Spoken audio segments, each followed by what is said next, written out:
Mayors in several major U.S. cities are defying President Trump when it comes to illegal immigrants and sanctuary cities. Joining me now is Sheriff Thomas Hodgson of Bristol County, Massachusetts. Sheriff, thanks for being here. Now, thanks for having me, Joe. It's good to have you back, and we've talked to you a lot on justice about the issue of illegals and crimes that are being committed. But it seems that with the election of President Trump, more and more mayors are telling the police chiefs and the members of their community that, you know what, don't worry about it. You're going to stand down and you are not going to work with federal authorities. Now, let me make one thing clear. People are always talking about the 10th Amendment, anti-commandeering, and all that stuff. We don't expect local authorities to do the job of the feds. But that doesn't mean that you cannot, as a local official, give us information. Correct? That's correct, Judge. All right, good. Now, President Trump has indicated he's bringing back secure communities, which is a sharing of information. And by the way, he's also starting a victim program for victims who have been victimized by illegals. And he's going to be putting out statistics of victims who have been harmed by illegals in sanctuary cities. So what is the benefit to the politicians who are telling their chiefs that we don't want you to work with the feds on this if they want to deport an illegal criminal? And what is the benefit to a police chief who has spent his life or her life fighting for crime victims?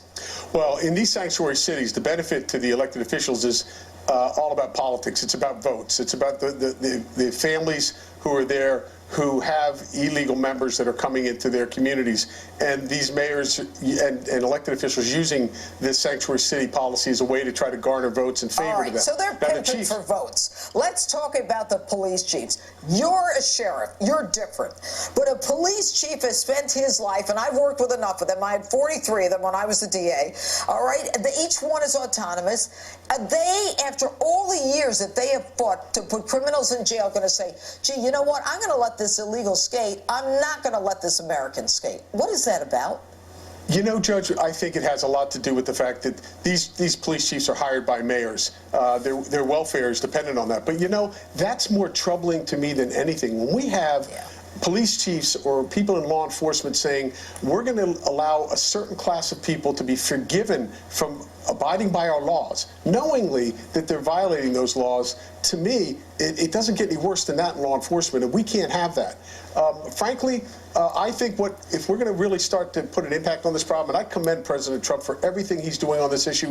He's coming at it the right way, but I will tell you, yeah, maybe you have to take some monies, but some of that might impact some of the people in the community. But if you really want to make an impact and you want to see these sanctuary cities shrivel up real quick, start issuing arrest warrants on these elected officials who are also trying to become a special class of people that don't follow the law. So what you're talking about is filing a federal charge of aiding and abetting conspiracy, making them complicit in basically harboring these illegal aliens, not just for being illegal. That's not what we're talking. We're not talking about the guy who's cleaning a house or raking the lawn. We're talking about the criminal illegals who commit crimes in this country, correct? Judge, yeah, absolutely, Judge, and it's clearly spelled out in the federal law under Title 8, Section 18, 1324, and it even spells out elected officials. So it's up to 5 years per alien that you attempt to harbor or conceal. We need to send a strong message. And you never know what's going to happen under President Trump. Sheriff Thomas Hodgson, thanks so much for being with us this evening. Thanks for having me, Judge. All right.